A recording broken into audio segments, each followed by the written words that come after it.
talking to the band Flow today, and we're going to talk about how it all started and what they're up to now. Mighty river flowing through a small New England town. So tell me, how did it all begin?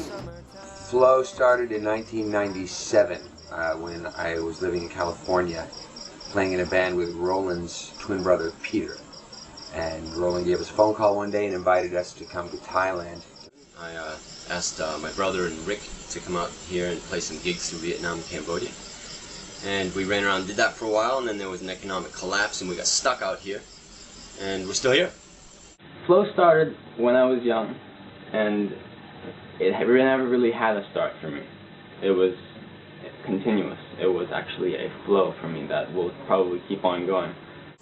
I've been on many adventures with these guys throughout the last couple of decades, and then as life presents the opportunity, they need a bassist, and I have some free time, and bam. Hey, old man, are you fighting back the tears of a loss? What have been your influences? Well, everything I've heard ends up being an influence, but specifically, I'm a big Beatles fan. My favorite band would be Led Zeppelin, of course. Jimmy Page is probably my favorite composer and arranger. I loved Paul Simon growing up, Clapton and Hendrix. Stevie Ray Vaughan, Lou Reed. Steve Morse was a very large influence on me as a guitar player. Boston, Don't Look Back, Page and Beck and all those usual guys. and Van Halen. My biggest influence would probably be Paco Peña, who's a flamenco guitar player. Classical music and world beat, reggae. My first love was swing music, big band music. I didn't even listen to rock and roll until I was 12 or 13. I don't know about influence, but I have a lot of respect for people who do things with their lives,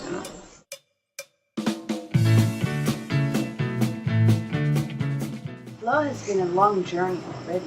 Can you tell me about one of the highlights for you? Well, some of my highlights would probably be just traveling on the road with a band.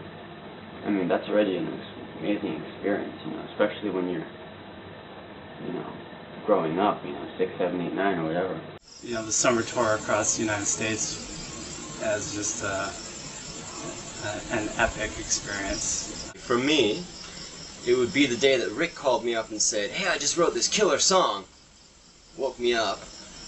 And then 5 minutes later he's at my house and he played me Drugs Against War and completely blew me away. Never felt like that before. That was probably a highlight of my life. I was interviewed by Jerry Hopkins one time, and Jerry Hopkins was a writer for Rolling Stone back in their early days. He was one of their original editors. He wrote the biography of Jim Morrison and the Doors, No One Here Gets Out Alive. And so he interviewed me in Bangkok for a book that he was writing, and he asked me that, what's been your highlight so far? And I told him, this, pretty much, There's a whole lot of people looking at me. Flow has had many lineup changes. How many people have actually played in the band? The first 4, that was Mitt, great drummer, friend of mine, Thai guy. Pete played bass, he's my twin brother. That lineup stayed pretty much steady for 8 years.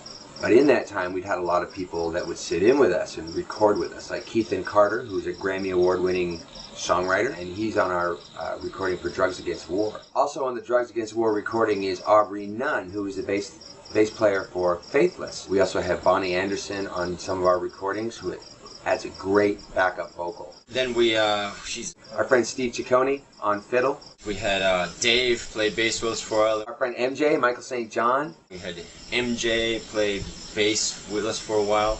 When Mitt broke his leg for a few years, we had people sitting in on drums to cover for him. And one was Des McKenna, who is really well known in Australia as Animal, this sort of a television personality. Then we had Bob play drums with us for a while. Our friend Keith Nolan on keyboards has been jamming with us since we first started, and he's on all of our albums. Flow. It all started for me in 1997 in Vietnam, where I was living at the time. And I met Roland and the guys when they came to play in Apocalypse now, Mark. They invited me to have a jam, and so I brought my keyboards and had a play with the band, and it was just a great musical experience.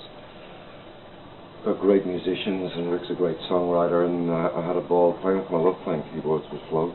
And one day when we can afford to pay him, he'll probably join the group for good. When Pete and Rick turned up and they put the band together and they needed some identity, they needed some ass kicking, they needed some creative, big brother sometimes. So I did designs, I got them gigs, I did logos, I did graphics, designed T-shirts, and spent hundreds of hours creating a look and a feel for the Flow, because I felt I had good inspiration and an open brief, and they just kind of let me do what I want. So it's kind of nice to do that, even if you're not getting paid for it. Basically, Flow is just me and Rick and whoever jumps on board at the moment, so we're really lucky to have these guys playing with us now. Yeah, so we've had all kinds of talent that we've been able to work with over the years.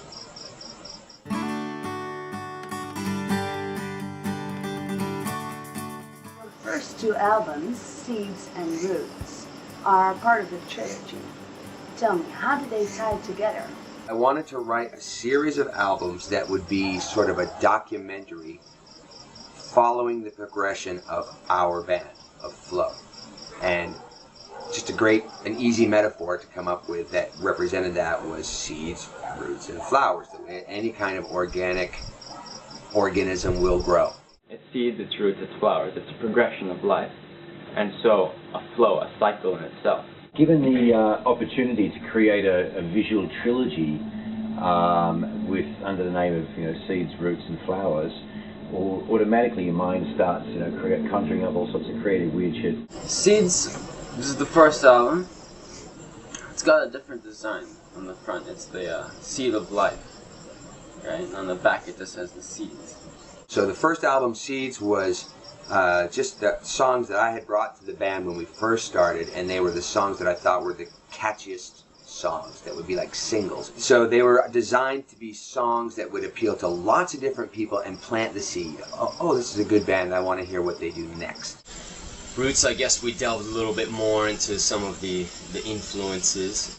Each song would be a particular style. I would try and write a folk song, try and write a blues song, try and write a southern rock song. Whenever I thought our influences were, I tried to write a song that was specific to that category. And Flowers will be the flowering of Flow.